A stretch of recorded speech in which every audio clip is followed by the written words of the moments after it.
My parents moved here when I was about 2 weeks old. We moved here from the Mint Hill area close to Charlotte, North Carolina. And he had a dairy farm that he and my mom ran the dairy farm. And they sold that, and they bought a furniture hardware store. It was a combination store back in the day. It was 1945, and ran it. And I grew up as a child, being with him in there, watching him deal with the public. Of course, it was a great place to grow up as a child, putting up inventory, assembling things and putting things together. My dad called me one night. I was in college and wanted to know if I had an interest in buying a feed mill. And I said, well, sure, anything pertaining to animals and livestock I definitely had interest in. So came home that weekend, and he and I went and visited with the previous owner and the employees there, and they all agreed if we purchased it, they would continue to work for us. And so long story short, we did, and knew nothing about the feed industry, but it was a wonderful experience. My wife and I were married and had young children come along. So for 20 years, we ran the feed business, which back in those days, Davie County was very agricultural. There was over 100 grade A dairy farms in the county. So that was our big bread and butter, was supplying the dairy farms with feed and so forth.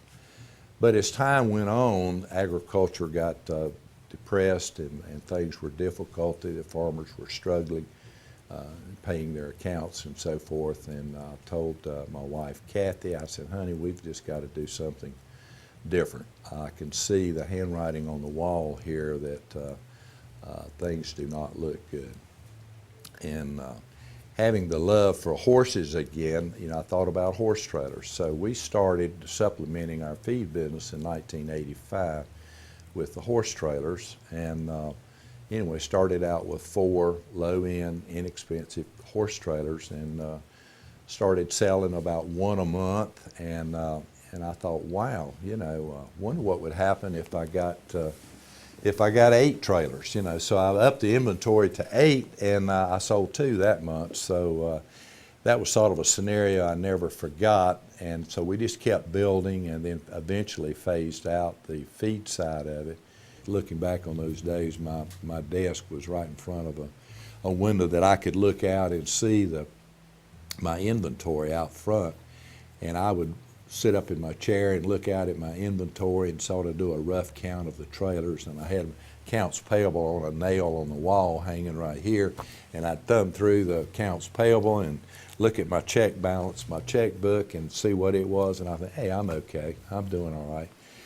Much simpler days back then than today. But my older son, Will, along then, graduated state, college, and he started to work for me with us and joined the family business, and we continued to grow. And later Clint came along. Of course, Clint loves this story. He graduated state as well with an engineering degree, and his first job out of college, he didn't particularly enjoy it. And I told him, I said, well, Clint, come work for your brother and I know it's probably degrading for you to work in the trailer business with an engineering degree, but why don't you help us out till something better comes along? Of course, he's still with us, and anyway, but I'm very proud of the 2 boys, and they're different. They bring so much value in different ways to our company. I would like to introduce you to my wife, Kathy Junker, who very proud of, and she is a huge part of our business here. She is the glue that holds it all together, and we're just couldn't have accomplished anything without this lovely lady here. I'm very proud of the fact that Kathy and I will have been married 50 years this coming December. When we moved out here, started the move out here on the interstate, Bill told me to hang on to his shirt tail that we were going for a ride. And there's been a couple of times I wanted to get off. but I stayed, and it's been a good ride because he's a person that's always fun and interesting, never a dull moment.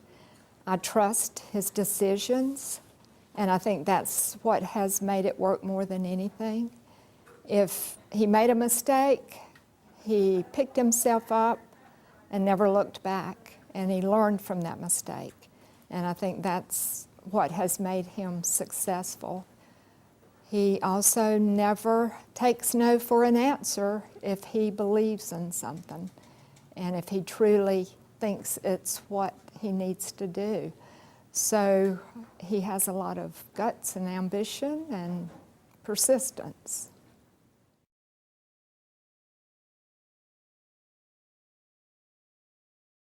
My dad used to talk about, you know, a man is no better than the woman he goes home to, and with that support at night, it is amazing the energy it gives you the next day to accomplish your goals and so forth.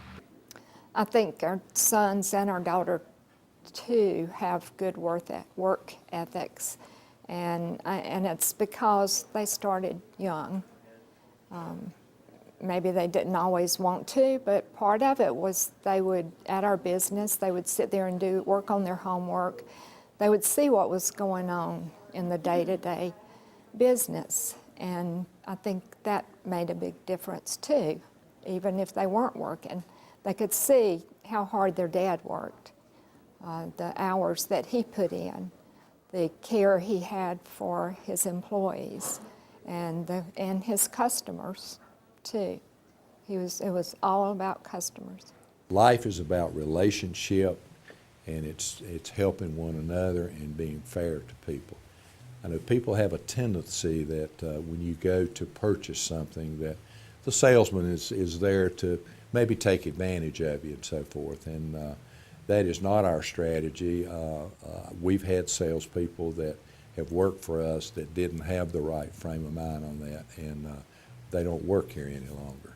It's very important to us that what is represented through our company here is 100% correct, and everything what they tell you is the way it is. If it isn't, they need to come to the owners and it will be corrected.